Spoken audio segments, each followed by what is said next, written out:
ladies and gentlemen. Thank you so much for your great support always. I'm so grateful for your continued support to this channel. Thank you so much, ladies and gentlemen. As you speak, there's a video that is showing Kenyans demonstrating heading to Central Police Station where Albert Omondi Ojwang was killed.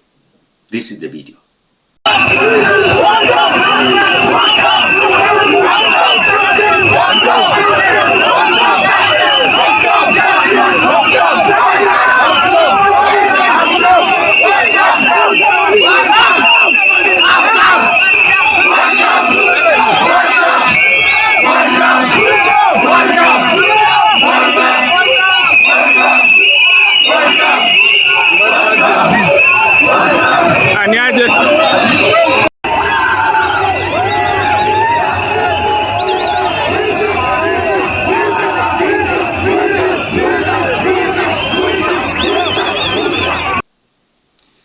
On the same note, we are having updates where huge and massive crowds are now accessing the Nairobi CBD as William Samoei Ruto is escaping to see with his two eyes the demonstration in CBD as he heads to Kilifi County. This is the video from CBD.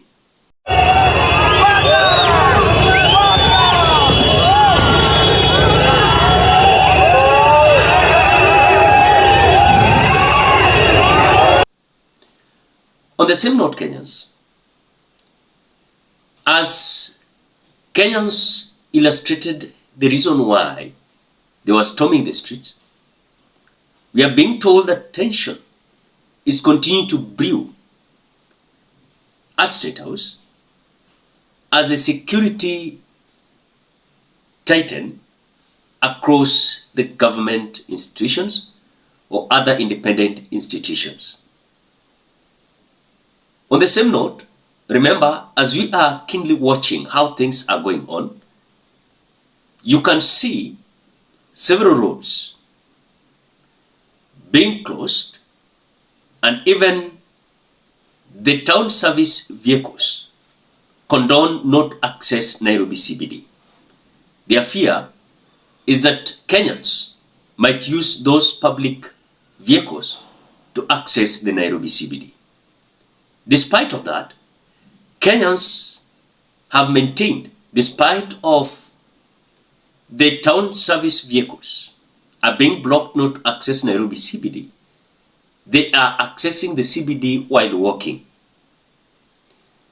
The thing that these police officers doesn't understand, how Kenyans are accessing the CBD without using the cars, because remember, the cars has been blocked not to access the CBD.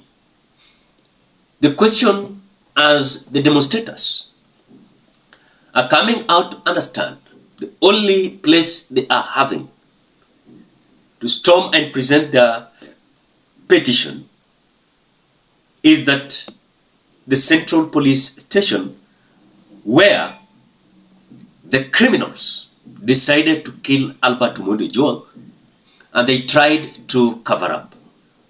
And so Kenyans are coming out to demand either the closure of the police station or justice for Albert Omondi Ojwang by arresting and charging those culprits. As you know very well, you're having some culprits that has already been booked and are going to face the charges. But we are having a big fish still roaming free, still enjoying our taxpayers' money as their salary, yet he was just acquitted the other time by IPOA saying that he was not guilty. And those who were guilty were juniors. So as we wait how things are likely to be, because now nikiangalia saa ni saa 4:25, we are waiting how things are going to be. Could it be a massive storm? But again, I think our voices inazisikika tukiwa CBD. The ideas that I'm seeing some individuals are coming out to say that we storm the State House according to my opinion, I think it is not a good idea. But the idea that I was seeing is that let people feel the Nairobi CBD kila mahali, so that the world can see Kenyans are tired with this regime. But for Kenyans to decide to go to State House, this will not only divert our attention, but will make us not present what we want to present to the right authorities. Because now we'll be told that it is a protected institution and no one should be allowed to go there. Because remember one thing, we are demonstrating so that these extrajudicial killings must stop. It will be so ironical for us to divert our attention to go to State House, then some massive young men and women might be killed again. That will be just adding another crisis. What I will advise is that let us storm the Nairobi CBD. And even if other counties, they are feeling like they are in broad-based government, let them feel they are in broad-based government, wasiende maandamano, but let the voices of Kenyans who have decided to storm and raise their voices in Nairobi CBD be heard by the government. And if they're not going to listen to that, then Kenyans have no option but literally to storm the central police station, storm any government institution, so that they can listen that whatever we are seeing is not a joke. But again, when we look at all scenarios, remember one thing, we must be focused what we want. What are our focus? Number one, the culprits must be fired. Number two, extrajudicial killings must be addressed and stopped by the president himself. Because on this side, we cannot speak about stopping the extrajudicial killings, but the president himself is now alleging that he's going to stop all this.